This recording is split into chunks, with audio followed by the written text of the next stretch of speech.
Death Row was the leading record label in the 90s, yet it could also be called the bloodiest and most ruthless in history.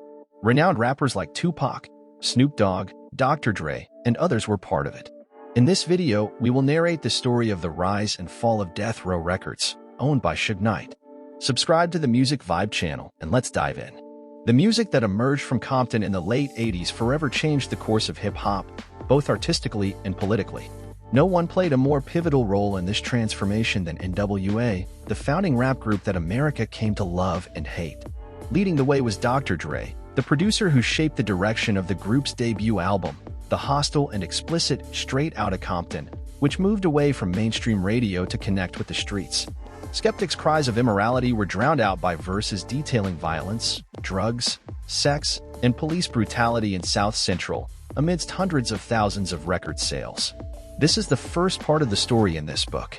NWA made money, but the artists behind the music didn't receive proper compensation. After financial disputes and other disagreements, Dr. Dre and his partner decided to break free from the cycle of exploitation, and that's when they encountered the future rap mogul, Marion Suge Knight, an imposing 160-kilogram beast who would later be dubbed the scariest man in the hip-hop industry before becoming a major player in the music business. Before taking control of Death Row Records management, Suge worked as a bodyguard for Bobby Brown, vowing to make the label the new Motown of the 90s. Suge co-founded Death Row Records with Dre and Doc after facing issues with Ruthless Records, which Eazy would later claim in a legal battle. In the process, Eazy claimed that Suge threatened him with lead bars and baseball bats, attempting to destroy his record label with the help of others, while Dre had already been released from Ruthless. Not even NWA could escape Knight's terror, as they hired security to deal with him. In a panic, NWA's manager, Jerry Heller, hired two weightlifting champions as security when Knight tried to surprise him in his office, but found him absent. Knight took out his frustration on them, forcing them to crawl on the floor and bark like dogs. With the assistance of Dick Griffey, owner of Solar Records, who offered the young label an office and studio in Hollywood, Death Row Records had its own habitat but needed serious funding. Money would be crucial for the label's development. Coming from Michael Harry O'Harris, one of Los Angeles' major cocaine traffickers, he legitimized his entrepreneurial image through various means, including producing the Broadway play Checkmates, which incidentally launched Denzel Washington onto the big stage at the time. Harris was arrested for drug possession and attempted murder, with his lawyer, David Kenner, the top attorney with Hollywood connections, closing the deal with Suge. With Kenner overseeing the negotiations, Harris invested $1.5 million as a silent partner in Death Row, gaining a 50% stake. The public announcement of the partnership took place at a label promotion party held at the famous Jason restaurant in Beverly Hills. The invitations to this party, by the way, had interesting criminal connotations, seemingly foreshadowing the impending chaos in the music industry in the following years. Thus, Death Row finally secured a place in the game. Interscope, a Los Angeles-based company managed by Ted Field and Jimmy Lovin, was on the brink of bankruptcy but decided to make a final bet and release Dre's highly anticipated solo debut, whose sound made the blood of listeners worldwide boil. The Chronic did not disappoint, becoming a multi-platinum landmark that would define the genre's sound and the scope of all subsequent achievements. Santa, That's How I Like It. In this way, the debut of the Doggy Style by Snoop Doggy Dogg on the next 4 albums of Death Row, after him, received platinum status. The deep lyrics and Milton's drinking policy reflect social issues. The crack and cocaine era that turned Los Angeles into a war zone made Death Row an inevitable cultural possession. The label also brought Nate Dogg, The Dog Pound, RBX, The Outlaws, Corrupt, and Lady of Rage under its wing, producing uncompromising and compelling music. Undoubtedly, the jewel of the label was Tupac, who was released on bail from the New York prison thanks to Suge Knight, where he was serving time for sexual assault. He immediately signed a multi-album deal with Death Row, basically on a piece of toilet paper, and released All Eyes on Me, the first double rap album, becoming one of the best-selling rap albums in history. Songs like California Love and 2 of America's Most Wanted were a testament to the undeniable chemistry of the Dre, Snoop, and Tupac trio, producing one of the most memorable and innovative milestones in 90s music under the watchful eye of Suge Knight. With the death of these major hits, Death Row became the owner of the largest collection of hip-hop superstars simultaneously under one label. Suge Knight and his team were swimming in money, But few people know the behind the scenes of the label and how Suge Knight dealt with his issues with people. A former representative of the label, known as Corrupt, revealed how Suge Knight treated his employees. He couldn't exactly recall what the victim did, but 20 years ago, Suge asked to find a bucket and instructed everyone present to relieve themselves in it. "Where's the bucket?" Knight asked. "You drink this, or I take your ass," said Corrupt. According to Corrupt, the worker, fearing for his life and simultaneously trying to protect what was left of his pride, screamed, pleaded for another option, any option. It was a plea to Knight, the most imposing, terrifying, and successful man in America. He responded indifferently, "What do you choose? It's your moment to shine." The employee drank the urine, got fired, and Corrupt never heard from him again.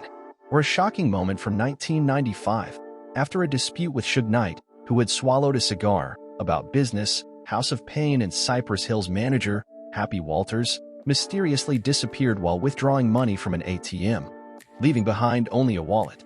3 days later, he was spotted staggering in the Long Beach area of Los Angeles. Since 1995, issues began to arise, especially during the Source Awards, where Death Row was coldly received by a New York crowd. A single comment from Suge, referring to Puff Daddy, CEO of Bad Boy, was enough to trigger a large-scale war.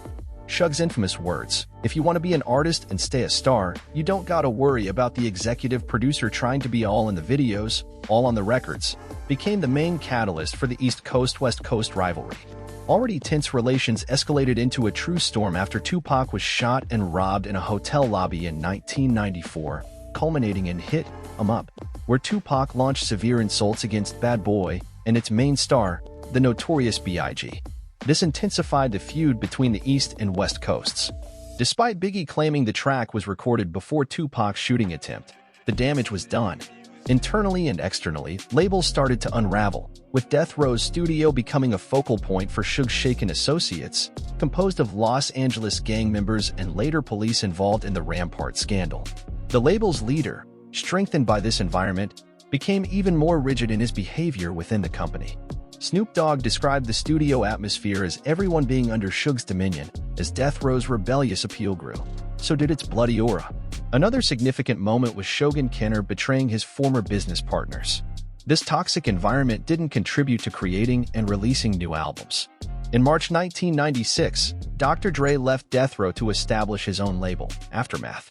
On September 7, 1996, 6 months after Dre's departure, Tupac was fatally shot in a Las Vegas drive-by while in the passenger seat of a BMW 750i driven by Suge Knight. He was put in a vegetative state at the hospital but passed away on the afternoon of September 13th, just 3 hours before Suge's altercation with Orlando Anderson, later a prime suspect in Tupac's murder. The fight was captured by MGM Grand Hotel's surveillance camera, and the footage was used to accuse Suge of probation violation, resulting in a 9-year prison sentence, of which he served only half. The events of that night created more problems for Death Row than the loss of its top-selling artist. Knight, who was on probation for assault, was arrested for his role in the brawl at the MGM Grand in February 1997. After a brief but highly publicized trial, Knight's probation was revoked, and he was sentenced to 9 years in the California State Penitentiary. Since the inception of the company, Death Row had been dominated and shaped by Knight. According to Lynn Hirschberg, writing in the New York Times, Knight was in charge of everything at Death Row, from artwork selection to promotional materials, singles, and B-side tracks to hiring the music video director. With Knight's imprisonment, Death Row lost one of its most crucial players. In 1997, the label faced increased legal troubles with Knight in prison, and Norris Anderson, Death Row's longtime general manager, served as CEO in his place. Federal authorities initiated a RICO, Racketeer-Influenced and Corrupt Organizations Act, investigation into Death Row's history and business practices. Among the aspects under scrutiny was Solar Records, the company that provided initial funding to Death Row and had recently sued the label, claiming they hadn't received compensation for their involvement in producing The Chronic. Shakur Estate filed a $150 million lawsuit against Death Row, demanding overdue payments and royalties, along with the return of Shakur's master recordings, which Death Row claimed ownership of. The case was later settled out of court, with Shakur's recordings returned to his estate. The first album released by Death Row after Knight's imprisonment was from rapper Lady of Rage, titled Necessary Roughness, which didn't sell well, raising doubts about Death Row's viability without Knight at the helm. With Shocker's death and Dr. Dre's departure, the label faced significant pressure to produce commercially viable artists.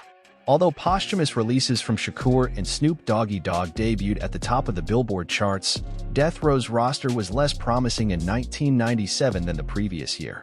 The label's problems escalated when Snoop Doggy Dogg left Death Row in January 1998, leaving the company with only a few profitable artists.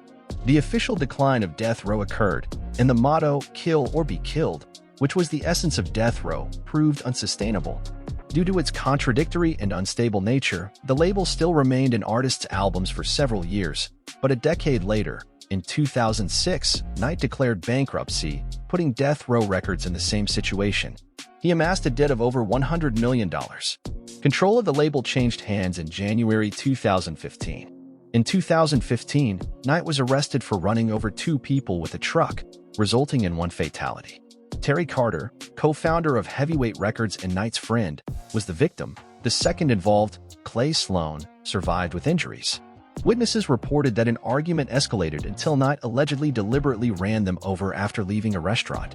The next day, Knight turned himself into the police. His lawyers claimed there was no intent to kill, but he accidentally ran them over while trying to escape a conflict. On September 21, 2018, Suge Knight was sentenced to 28 years in prison. He did not contest the charge of passion-driven homicide, resulting in a 22-year sentence. Knight received an additional 6 years for other charges. Snoop Dogg bought Death Row Records. The deal's date was not disclosed, but Snoop aims to make the brand grand again, saying it should be in his hands. He should be running it as if he were in a position at Def Jam. Death Row means more to him because he helped create it. He believes they should grant him that and allow him to manage it, launching merchandise. He has already released a new album under his original label in the city center. That's the story of Death Row. What topic should I cover in the next video? Thanks to everyone for watching, and see you soon.